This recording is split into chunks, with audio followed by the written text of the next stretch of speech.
We're going to have a look today at some of the values and concerns that arise from the Truman Show. We'll have a little bit of an extended analysis of some of them, and we'll look at some of the quotes. So remember that the film is directed by Peter Weir, and it's an allegory, so we call it an allegorical satire of our postmodern world. It's released on October 9th, 1988. And it's very much a film of that time, though the concerns are quite relevant to our context today. So let's go back and have a look at a review of the social concerns and values in the film. So that's from the previous PowerPoint. We reflected a common late 1990s postmodern values. He reflected his zeitgeist, so the zeitgeist is kind of the mood of the time, and his personal milieu. So a lot of it was very much of his time. In this film, he looks at the relationship between people and their social environment. He's also looking at the Christian values. He's looking at those, and he's looking at the rise of secularism. In the film, we question traditional values, and a lot of them are addressed, such as he looked at the futility of an idealized life, and so of course the setting of the Truman Show is a seemingly suburban utopia. Utopia for Christoph, but not so much for Truman. We looked at mass consumerism and the commodification of life. Of course, we know that Truman was considered a commodity or a product. The advertising product placement in the film, and the film became secondary to the products and the marketing. So it was a money-making machine. Remember that also we predicted the 24-hour news and social media cycles. So this is before that they had 24-hour news. He also looked at the loss of privacy and the cult of fame. That's famous for being famous, and that's of course things like Big Brother and the Kardashians and that kind of thing. One of the other big concerns he addressed was what was real and what was fake. And this was becoming quite an important construct in the late 1990s as people were spending more and more of their time on computers. And so the division of reality in the tangible world you could touch became quite different to that was presented on a screen. And so people were asking questions about human experience and reality, and that was because of this increased use of computers. So the nature of truth and the nature of reality are key leitmotifs in the film. So they're overarching motifs or ideas. So let's go back to this image. This is a summary of the main themes in the film. So if we go left to right, we have this one that we've already mentioned, simulated reality. Is it a simulacra? Is it real or not? The idea of being truthful or honest, and dishonest or fakery. So I've made up that word fakery. You can have honesty and dishonesty. Utopia is the idealized world, dystopia is the opposite of that. The impact of media on our lives and the invasion of privacy that comes with that. Freedom and choice. Commercialism, the rise of corporations and the influence on our lives and on our behaviours. And religion. So there's a lot of quite big themes happening in the film. So the first one we're going to look at is that of commercialization. And of course this is a key idea because Truman himself was a product. The way that Christoph and everyone actually treated Truman was that as if he wasn't worth as much as them. They treated him very much as a product. So let's have a look here. So the key terms that you should know and be able to write and spell are consumerism, product placement, and to a lesser extent product franchising. Product franchising are the spin-offs from the film, such as we have here this image down the bottom with the little old ladies with their Truman pillow that they hug. And I'm sure that when you were growing up you had a Buzz Lightyear or a Woody toy or Barbie or Disney, or some toy or object that was based on a TV show or a book that you love, and that's called franchising, where the products have come from that. Okay, and the ultimate franchising is in this place, which is the Truman Cafe, and then this is actually the idea of people being obsessed. Okay, so amongst the strangest aspects of Truman's life as an unknowing reality television star is the constant product placement. From the knives they use, so that's the dice it, slice it, cut it, to the beer and hot chocolate they drink, a character is constantly promoting products. Throughout the film, these updates highlight the falsity that is Truman's life. The lack of control he has over his life extends even to the small details such as the beer he drinks. And we know that when Marlon comes to visit him, he doesn't say, "Would you like a beer?" He says, "I've got brewskis." So it's all about the advertising. Now, while we realise this occurs to Truman because he's on television, it may be something to say about consumerism in general. Perhaps the product placement says something about those who buy the products. Do we really have control over what we buy? Or is our relationship as consumers to advertising by corporations comparable to Truman's relationship to the director of his life, who is Christoph? So we've got all of these that are quite evident, and you can click on that link and watch the little clips of the product placement. Now, a couple of years ago I read an article that said that the advertising is very effective, and even ads on television, on social media, are timed for certain times of night. So for example, back in the day when people watched television, they'd often have ads for chocolate or for ice cream from 8 p.m. onwards.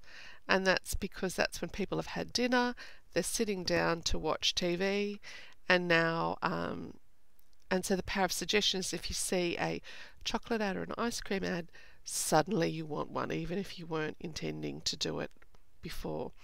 And so that's one of the impacts that these corporations have in our life in changing our behaviour. So it's not just Truman that's controlled.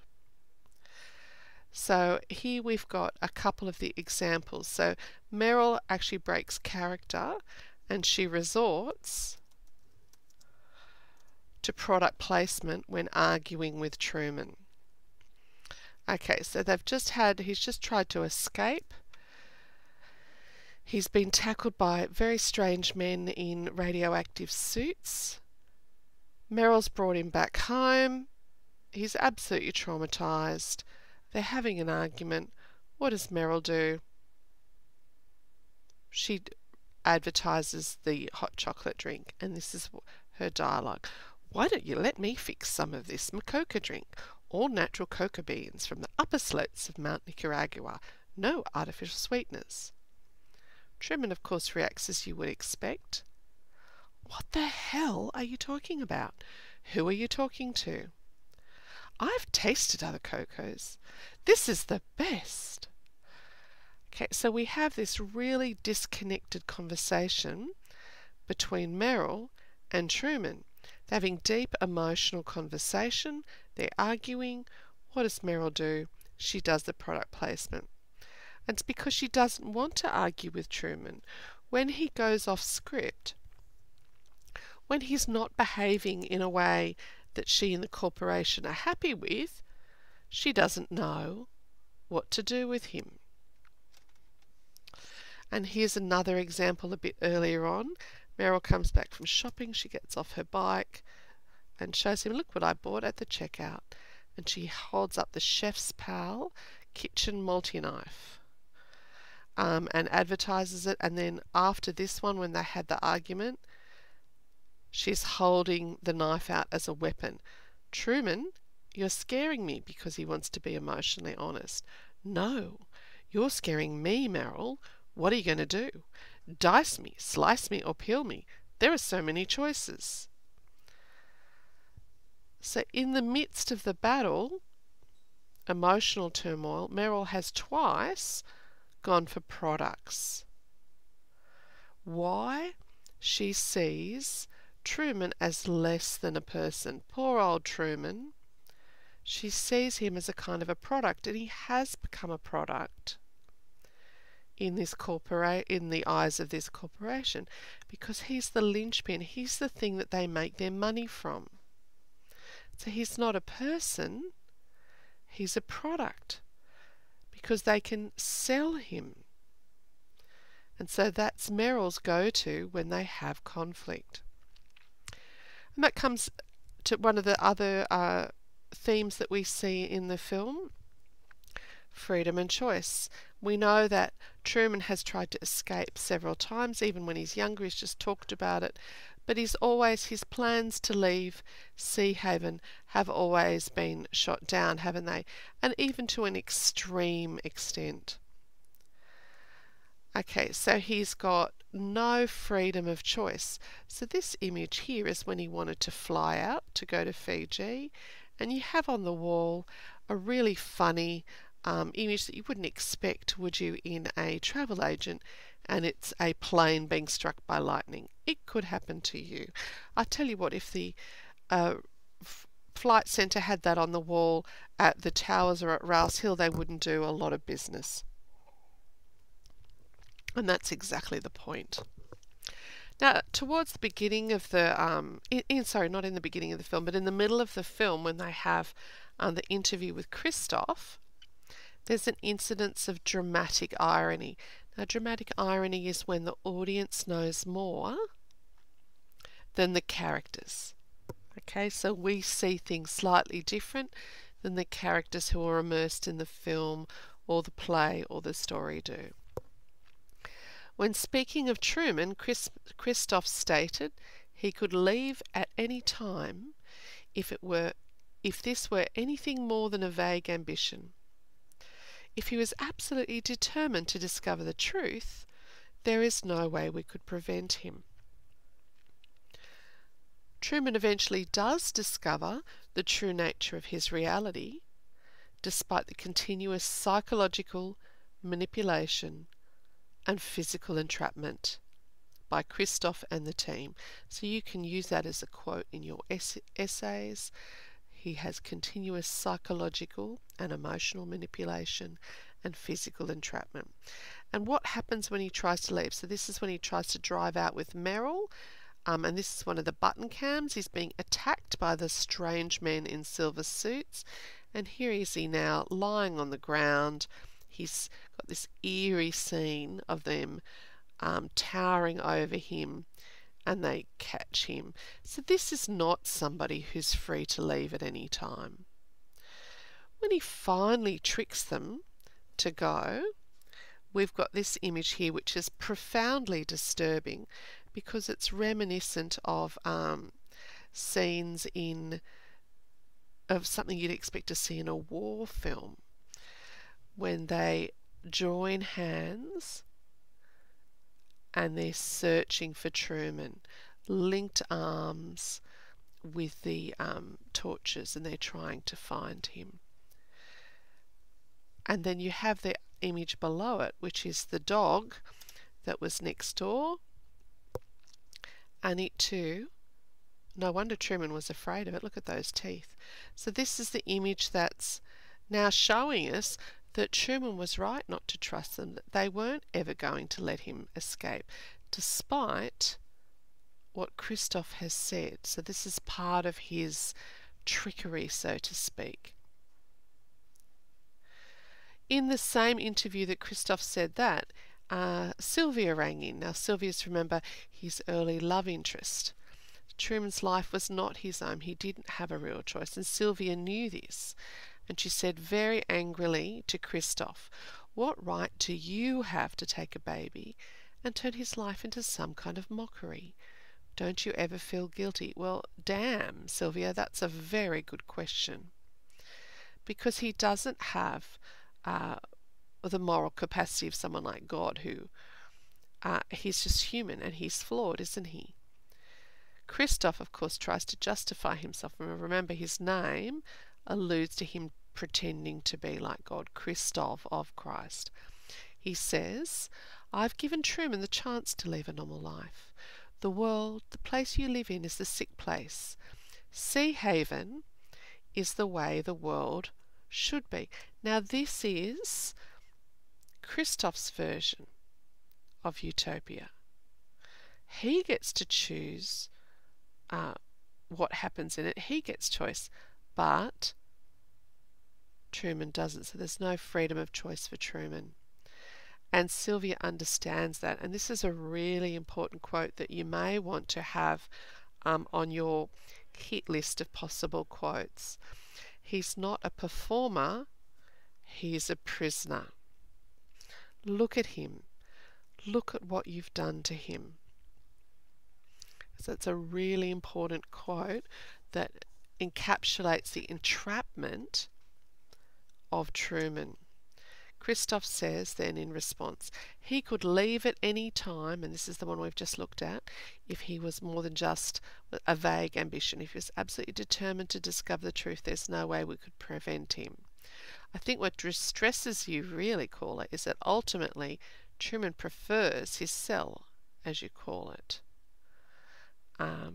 Well, you're wrong, and he'll prove you're wrong. And does he prove that Christoph is wrong? Hell yes. And even at the very end, Christoph is trying to persuade Truman to stay, even when, I suppose you could say, the horse is bolted when he's on the edge of the door. Here's another little aspect of the intro from that same documentary that's in the middle. The TV announcer says, 1.7 billion were there for his birth. 220 countries tuned in for his first step. The world stood still for that stolen kiss. And as he grew, so did the technology. An entire human life recorded on an intricate network of hidden cameras and broadcast live and unedited, 24 hours a day, 7 days a week, to an audience around the globe, coming to you now from Sea Haven Island, encloses the largest studio ever constructed, and along with the Great Wall of China, one of only 2 man-made structures visible from space. Now in its 30th great year, it's the Truman Show. And then one of the things that we've also noticed is that the guards in the control room who serve Christoph, so that's where Christoph's orchestrating everything that's happening, they wear t-shirts that read, "Love him, protect him," and you see him when the producers are at the wall. Are in the room. And of course it's ironic because they don't necessarily protect him.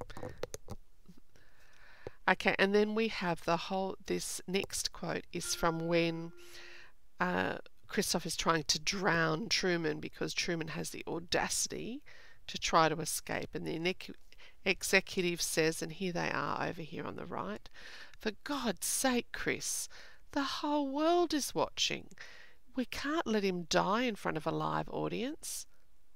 And Christoph says, "He was born in front of a live audience." Okay, so these are another quotes that you can use because it's showing that Truman's life was not his own. That Christoph wields the power of life and death over Truman. So that's another link that you can go to watch another clip. And that's the end of this presentation, and I'll have a look at some of the other themes in the next one.